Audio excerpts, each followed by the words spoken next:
hard act to follow with the public protector. We're going to try and make this session as engaging as possible. So the question we're asking, how have we done as a media in South Africa? Have we enabled the democratic project, or are we busy disabling it? And it's a very complex thing. So 2 years ago, as a correspondent for a newspaper group, I was sent to China, and I experienced something very different. I could only communicate with WeChat, and everything else was blocked, and I had to cover the communist the Communist Party Congress in China, which is the preeminent political congress where they choose the president. So I had to find ways to deliver my stories to the South African audiences. And then I started appreciating how free and open the South African media space is.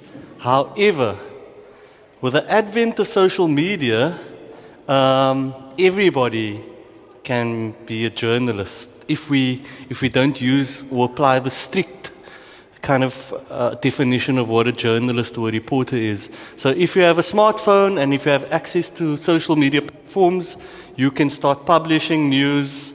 So where do we draw the line? And in fact, does that enrich our role as deepening democracy? So to introduce the panel that's going to start looking at this, on the far right, Martina, please help me with your surname again. It's De La Tonya. De La Tonya. Like lasagna, yes. And Martina is from the Media Diversity and Development Agency. It's a statutory body that the government has mandated to look after the growth, especially of community media in South Africa.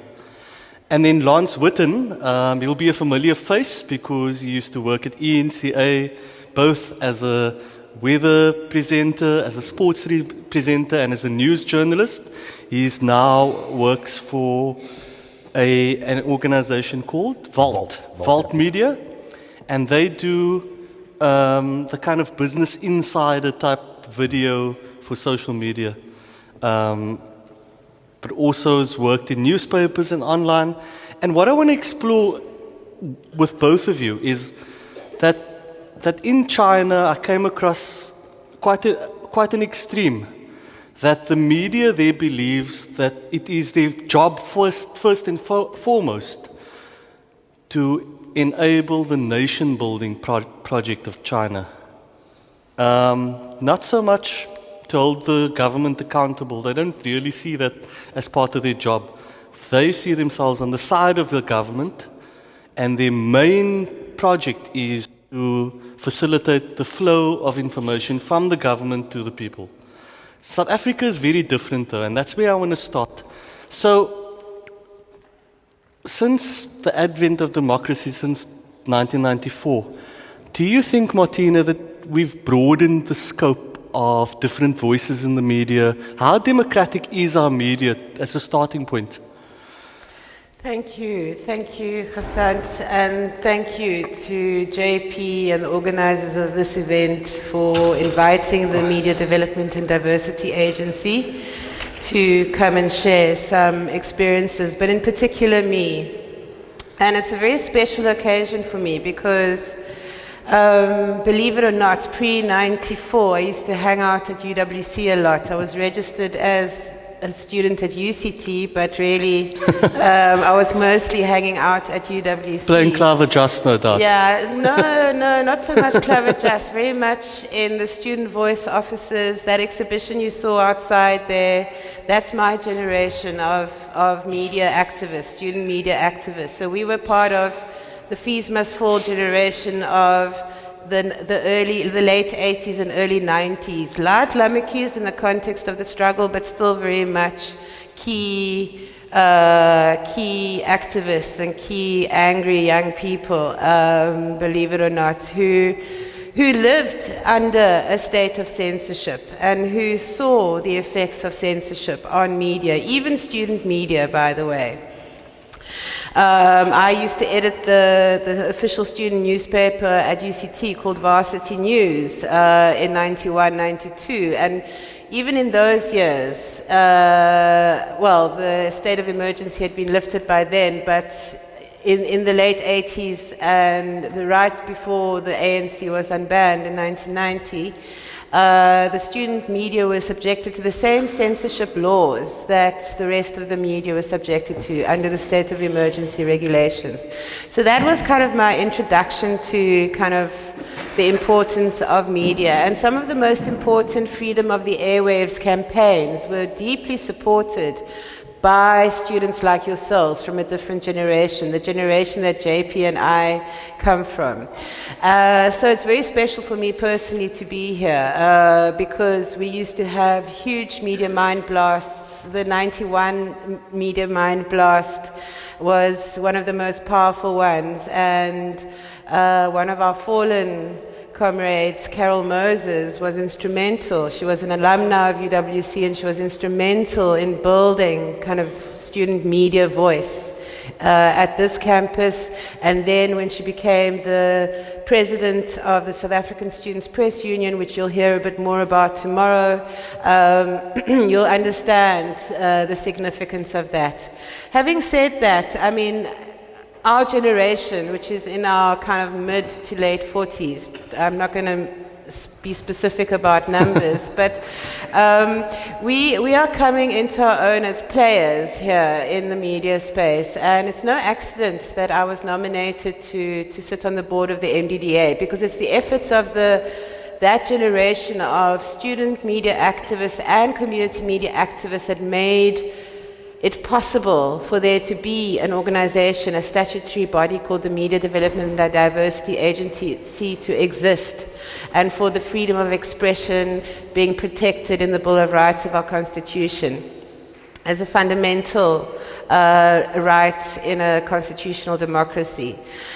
However, I mean, I enjoyed the debate earlier around who owns the media, and Lance will talk a bit more about that. But the mdda.org.za, which you should really have a look at, has published a lot. It's got two mandates. One is to fund community media projects, and the other is to research the levels of media diversity that have been happening.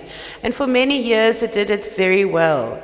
But like many state entities in the past 10 years, it's gone through its challenges, especially in the last 5 years. And the new board that I'm part of has been part of revising the way we do things to prioritize, because some of our own research found that, for example, only 25% of community media projects are run by and managed by black women.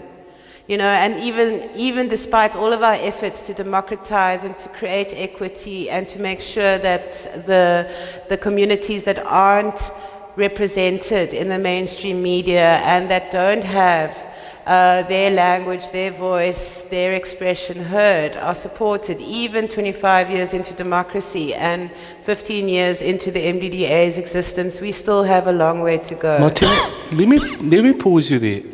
You talk about something very important about ownership patterns.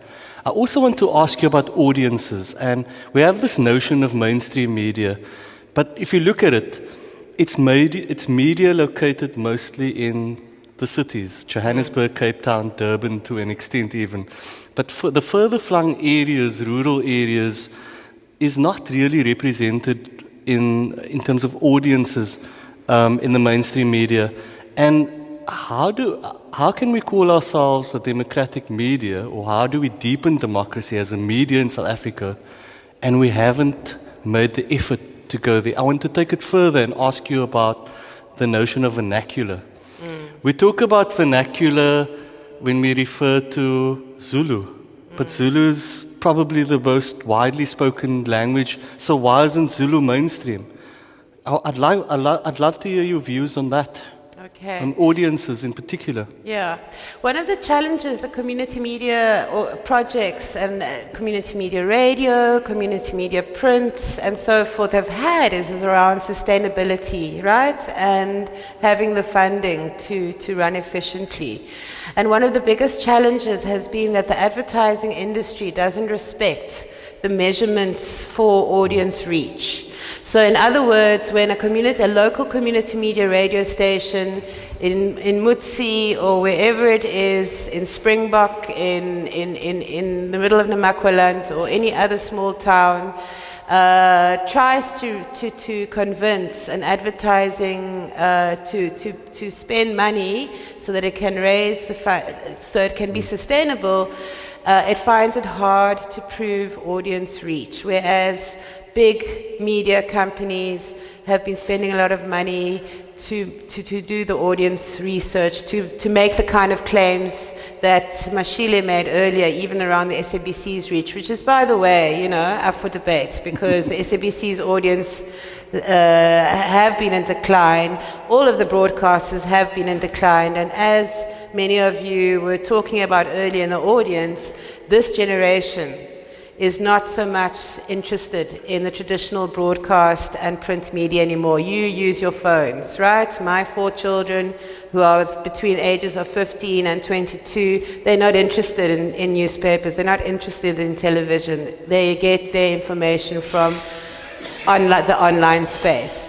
So some of the initiatives that we've been taking as government sometimes works slowly to adapt the thinking. And so one of the things that the NBDA is looking at is making sure, because I'm not convinced that even in rural communities, the digital divide is that big anymore. The Gogos are learning how to use WhatsApp. And you guys, when you go home to your communities, are starting to introduce that technology, right? And make your parents aware and the communities aware. And I think that's a big responsibility on your shoulders as well, to make sure that not just at UWC Media, but also in your own communities where you come from, that you're part of building that awareness as media activists. Lance, let me bring you in here. And you use the word responsibility. So I want to start it off quite controversially and ask you, how responsible has mainstream media been, given what you were unlucky to miss the previous panel discussion with the public protector. I think the cool kids call it woke and lit. It was lit. But so the contention there from the public protector was this narrative about her, and that she's being treated unfairly, and there's a bias against her. She's a victim. And we had a political analyst, Prince Mashele, and we had somebody from the Right to Know campaign challenging that notion that the media is in a homogenous group with one kind of narrative. But in terms of, has the media done enough to diversify and to create multiple voices in the spaces? And I'm thinking of ANN7 that was shut down and the New Age, but they did, criticisms apart, they did create an alternative voice in the media space. It's very interesting because, you always want to have an alternate media, and you want somebody to be able to tell truthful stories and to tell stories without an agenda. But unfortunately, as Martin has mentioned, we're a business still. Big media is a business, and we need to sell papers. So there's always this challenge. Do you report things that are necessary to report, versus what are you going to report and put on your front page that's going to sell papers? Because at the end of the day, you need to move papers. So if I think about the diversity of voice, I think we in South Africa are not blessed with enough media owners. We've got lots of different titles. You can get your news from a lot of places, but unfortunately they're owned by a handful of people.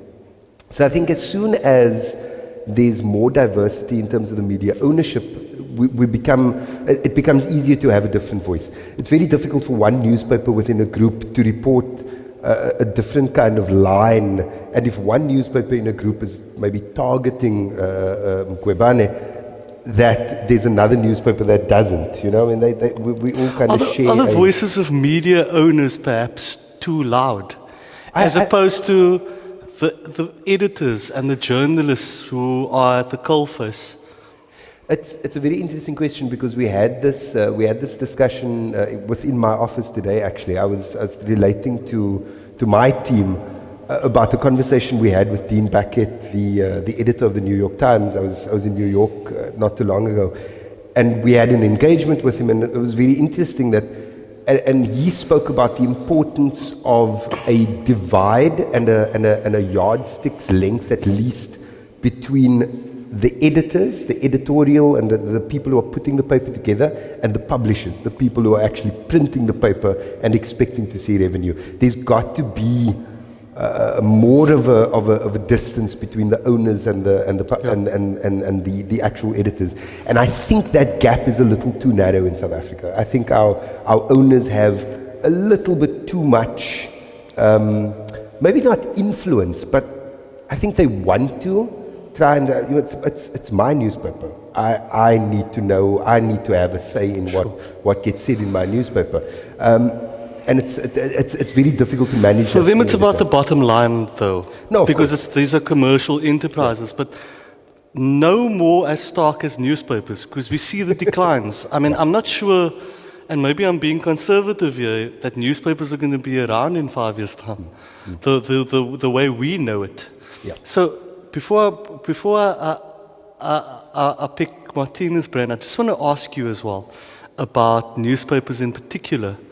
And do you think social media in particular and the digital kind of explosion has been harshest on print? Because I pick up newspapers these days, daily newspapers, and I read about yesterday's news. What should newspapers be doing to change the game? Bearing in mind, we're talking about audiences that also, you need to strike the balance between entertainment, information, and also the democratic project, because you're empowering people with information to make informed decisions. Or is that not the role of media anymore? I think it definitely is the role of media. But like I say, a story about state capture may not necessarily sell as many papers if it's on the front page as a lion cub found in Athlone. You know, it's somebody called it Gimba the lion today.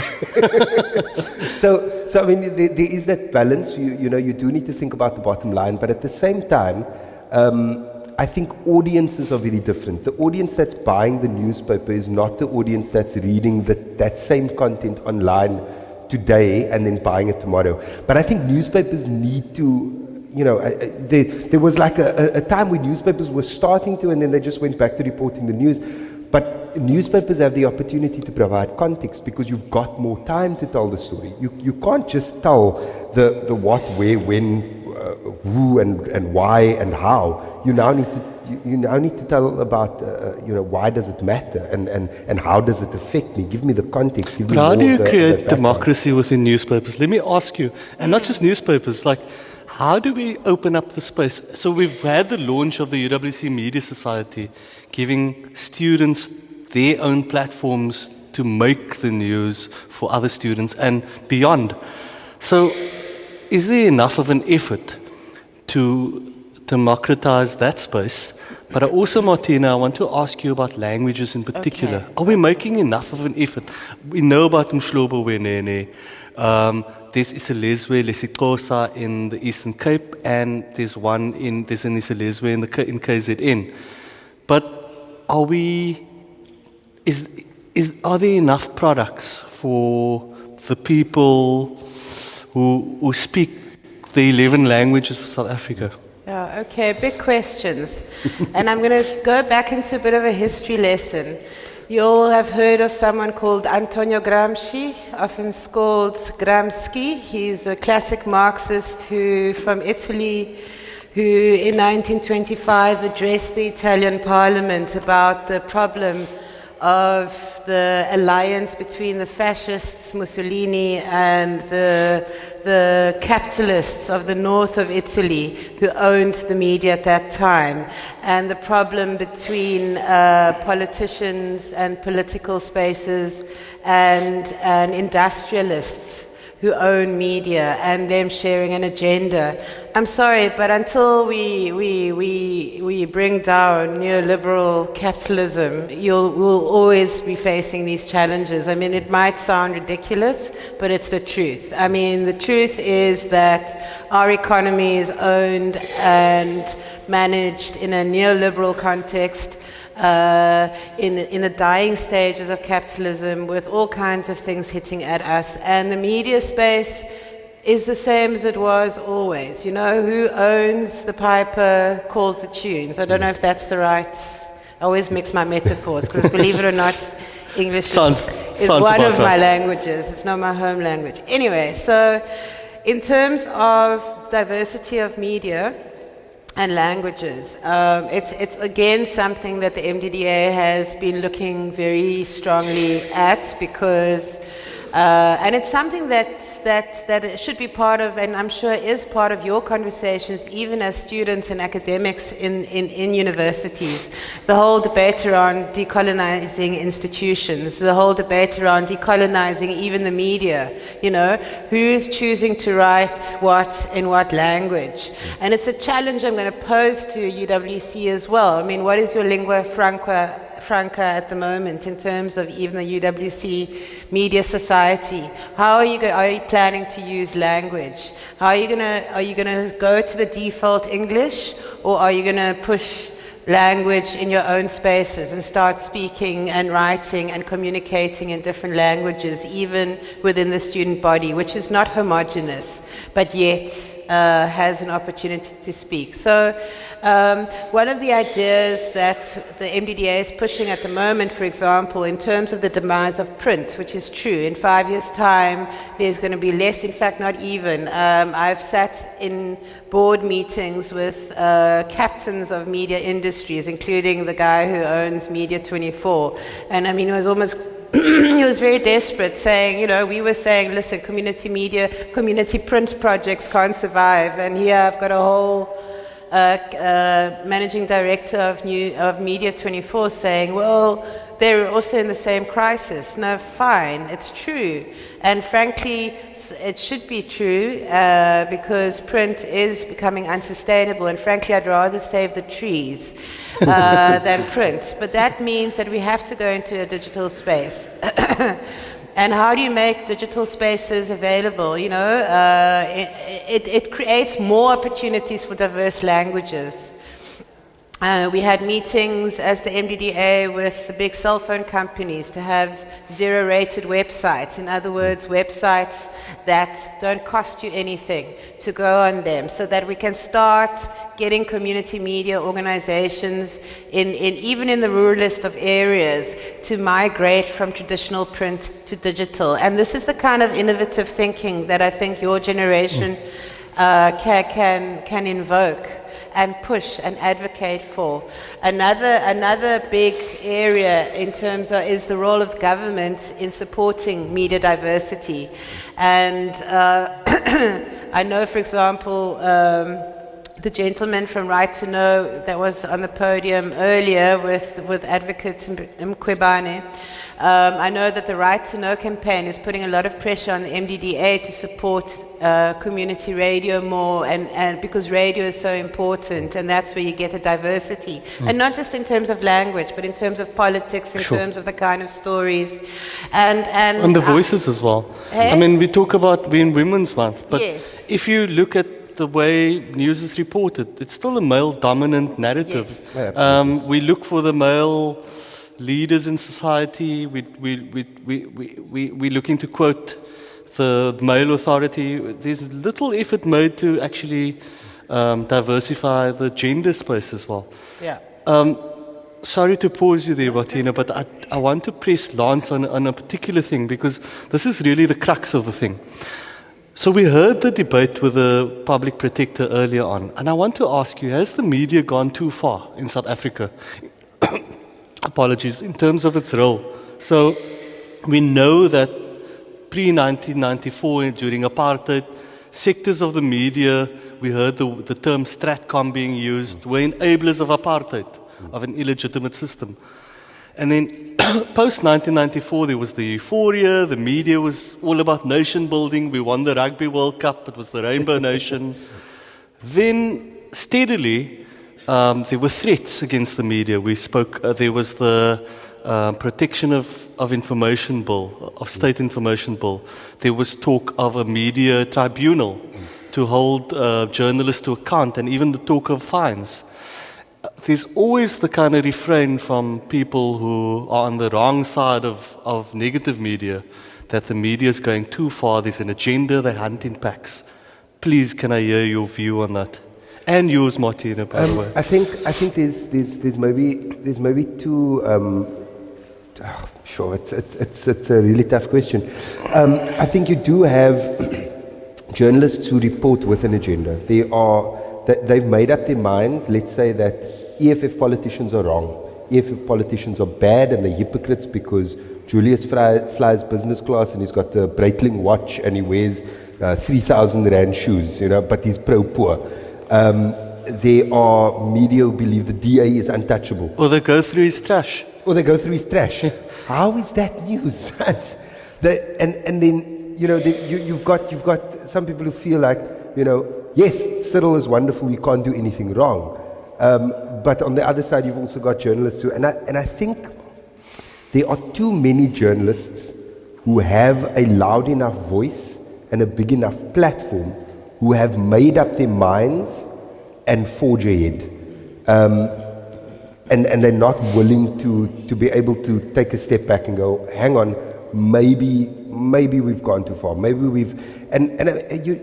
look at, I brought up Julius Malema. If you look at him, he was 100% behind Jacob Zuma at one point, and then he was not, and then he was 100% behind Pravin Gordhan, and then he was not. So you could see that as flip-flopping, but you could also see it as well. Maybe people are allowed to change their minds. I think journalists, there are maybe a few who have decided and have nailed their colors to the mast, and that's what they're forging ahead with. But at the same time, there are journalists and media houses and titles and radio stations and online service providers who are trying to take as an objective view as possible. I don't ever think that objectivity you can never be objective. I mean, your own personal agency plays into your storytelling. Everything that you are is how you tell a story. But you can be as fair and as balanced as possible. And I think every journalist needs to always remind themselves of that. Am I being fair and am I being balanced? Rather than, I heard that you say, I mean, if I can just relate the story to you. A former high-ranking city official who now belongs to a different party sent me an internal document from the mayor to another very important body. And the contents of this letter were quite inflammatory, and it threatened, it was juicy.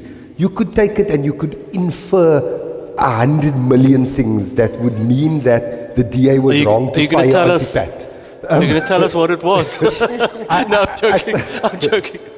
But it's a juicy story. It's a great story. But reading through it and going through it and understanding the context with which, and thinking, what was the motivation to leak that document to me personally? Why did I get that document? Why didn't somebody from the Sunday Times get the document? Why did somebody from the City Press not get that document? All of those things you have to weigh up and go, you know what? Actually, I'm not going to further your agenda. And I first sent the document off for legal consultation, and I awaited a legal opinion before publishing anything on it, and decided against publishing because in that moment, lekker, what a story. But in the greater context, am I being used by a politician to play their game and to further their agenda? And that's something that I think journalists too easily, it's a trap they fall into too easily. So let me ask you, Martina, before I throw it out to the audience, the notion of limiting harm, it's in the South African Press Code, and in the absence of the draconian measures that the government presented a few years ago, we talk about self-regulation that South African uses with the South African Press Council. So are we doing enough to limit harm in our coverage of people and their privacy? And are we balanced enough in terms of our role as the watchdog and our role as the purveyor of information that South Africans need in a democracy? Okay. I think that there are good signs. There are good signs on a number of levels. One, organizations like SANEF are starting to investigate their own, and I think that's an important step forward, because I think that shows good faith from an important body around self-regulation. Two, this generation is woke and needs to stay woke and needs to keep an eye on things. Three, civil society is playing more and more of a role. Pre-94, civil society organizations were more anti-apartheid movement and so forth. Post-94, there was about a period of 15 years of kind of almost developmental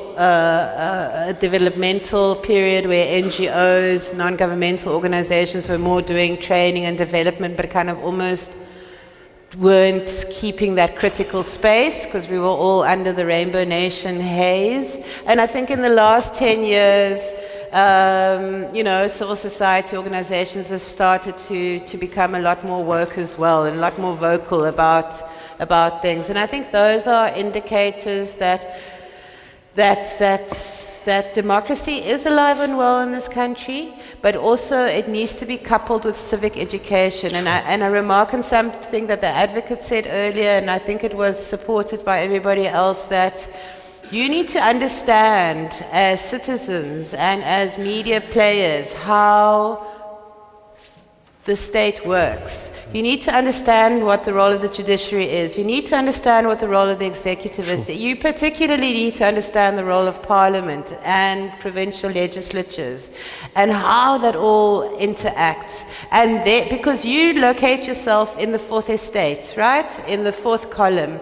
So you need a good parliament, a national legislature that holds the executive to account. You need a judiciary, which is important cog in terms of keeping the Constitution alive. And you need yourselves as media players to keep everybody accountable. And somehow in those four pillars, we find some kind of balance. And sometimes the balance will be out, on the one side or the other side. I think we're just emerging from a period of time. And I'm not exaggerating this when I said in 2017, the state of emergency regulations were being hauled out and revised again. And for those of us who kind of lived through states of emergency kind of things, that was a very scary moment, okay? When you guys came to protest in Parliament, I witnessed that and felt that, in a way, our generation had betrayed your generation because we had gone through that, so why should there be that you guys have to go through it again? So the point is, a good journalist will always doubt the intentions of their source and triangulate your information in the same way that you have to do for a research paper. Triangulate your information, verify it. The first, think like a journalist. I don't want to say think like a spy, but almost you have to kind of like really not, every source that it's about multiple voices again. Yes, exactly. And corroborate information.